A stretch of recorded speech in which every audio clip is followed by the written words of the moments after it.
Welcome to the 95th video in our series about Unix tools.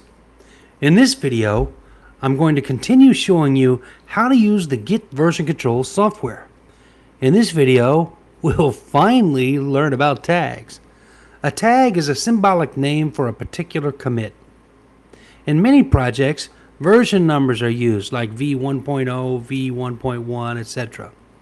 Some projects instead choose to use something date related like Spring 2024. Some people just choose arbitrary names like Alice or Larry. It's up to you how you do it. When you assign the tag, you do commit and you will put in a commit message. Why would you want a symbolic name? It makes working with the code easier since trying to remember the 40-byte long hash is very difficult, but remembering something like v2.7 is easy. You can get the hash with a git log, but it's a lot of work. Anywhere you can use a hash, in git log or git diff, you can use a tag instead. This means if you have tags v1.0 and v2.0, you can see what changed between those versions easily with git log v1.0 ... v2.0, because when you create an annotated tag, there's nothing in that commit except the commit message and the tag itself. So you can use that as your starting point instead of having to figure out some hash and put the hat on there. Okay. You can also compare your current head version with any tag using some command like the one shown. To see the tags available, you can try git tag with no extra options or git tag with the -L option. Now, for those of you who want to be pedantic, maybe you're already a Git expert, we're using annotated tags which get commit messages. There are other kinds of tags, but they are inferior and really should not be used, and I will not discuss them further in this series. You can learn about them from the man pages. Good enough. Let's do it. So we normally work in our yo directory. Let's make sure that there's nothing changed. There's nothing that's been different between staged and the current, or between the last check-in and staged. Great. So if we do a git log, you can see that we have this name, or this hash, which is a unique identifier, and we'd like to apply a name to it. And so you can do a man on git tag to learn about it. And I told you we're going to use the annotated tags. Okay, so how does it work? Git tag -A, you can put your message in with the -M option, or you can do it like we normally do it with the editor, and then you give a tag name. You can specify a commit or it'll default to head. So let's work our way a little bit further down.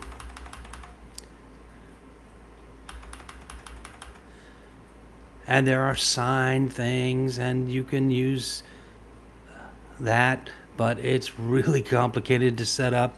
And for a single user local project, security shouldn't really be a problem. You're the only one that can access the files anyway. So we're not going to worry about signed tags. And it tells you annotated tags are meant for release.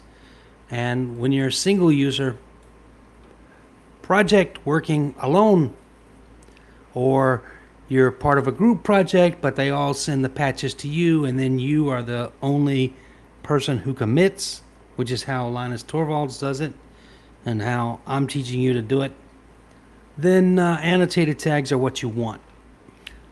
Unsigned annotated tag object, that's -A. And then there are lots of other options, but we don't really need them. because we're not doing branchy development. We don't have any merges, and we don't have to worry about that. So they talk about what's going to happen with signing. We're not going to be doing that. And so when you do all this stuff, you're going to wonder, well, gee, what commit is it going to use if you don't specify a commit? So we'll search for commit.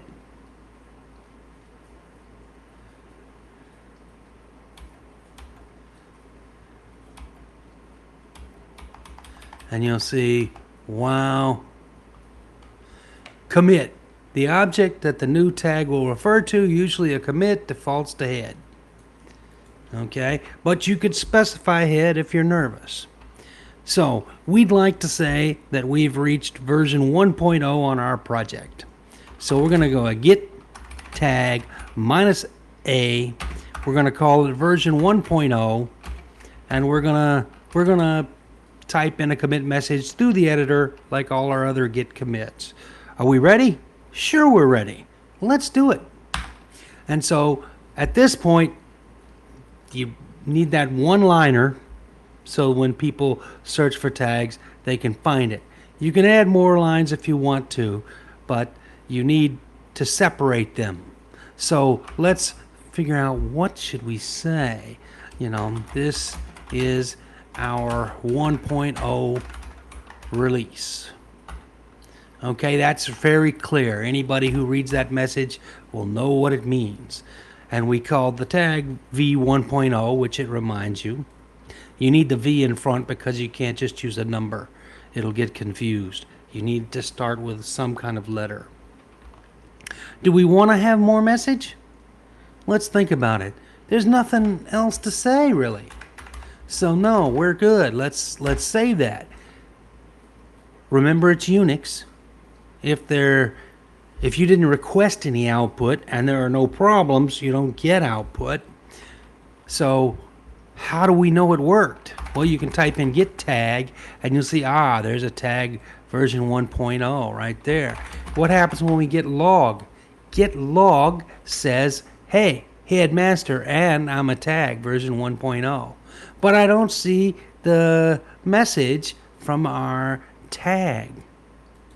So how do we get the tag information into the git log? And it turns out most people don't care. But you could do a man git log, and then you could search for tag. Okay? They have decorate. And so they have decorate short, full, auto, and no. You can guess we're going to want full to try to get everything we can. So git log decorate equal full. Okay, we see this, but we still don't see any tag message. And so we go back to the man page and say, yeah, I'm not too happy with this tool. But, okay, for each candidate, no. Okay, it says, these are the tags. No, that didn't do it. But let's add it anyway. Did we get the tag commit? No, we did not. We did not get the message from that. So let's see if there's anything from git tag we can use. Remember, there was a list. Okay, and then we look at these options, and they've got formats and all sorts of things. So we're looking for the format because we've used that before with git log, and we were able to tune the output. Okay, and we're looking column, no columns, contains, no contains. That's sort of like a grep. We're not doing any merges. M is for specifying the message. We want to read the message. Format. Okay. The format is the same as that of get for each ref number 1. When unspecified, defaults to ref name strip 2. So we're going to probably have to look at this man page to find out how to do the format, and we're going to need to specify a format. So don't give up. Let's look at that man page. Get for each ref. Man, get for each ref. And then we need to look for format.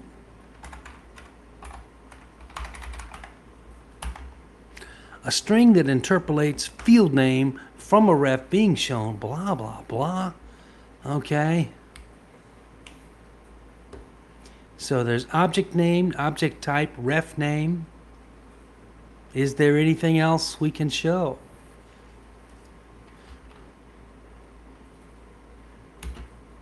Field names. Okay, ref name, object type, object size, object name, delta base, upstream, push, head, color, align, if. Look at all this stuff. For commit and tag objects, the header field names, tree, parent object type, and tag can be used. For commit and tag objects, the special creator date and creator fields exists. And we have author, committer, tagger, author email,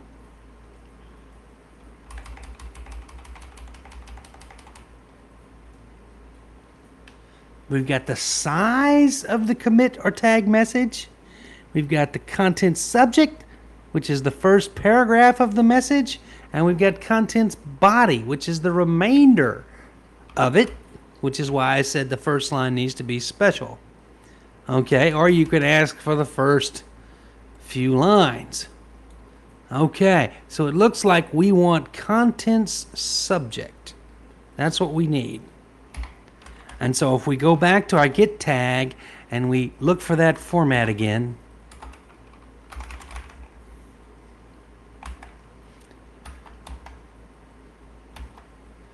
okay, we're going to have to do a percent and a left parentheses, and then we're going to have a contents subject and a right parenthesis.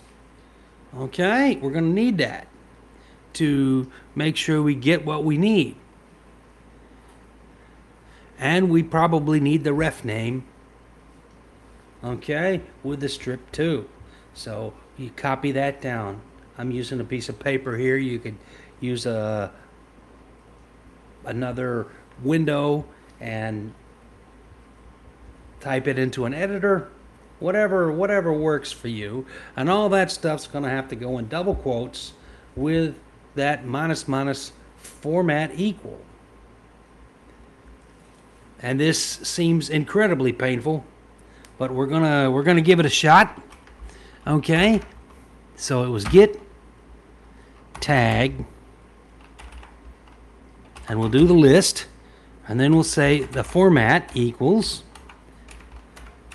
the ref name strip equal to, which was the default part that just showed the name, plus the other stuff we want, which was contents subject. And let's see what we get.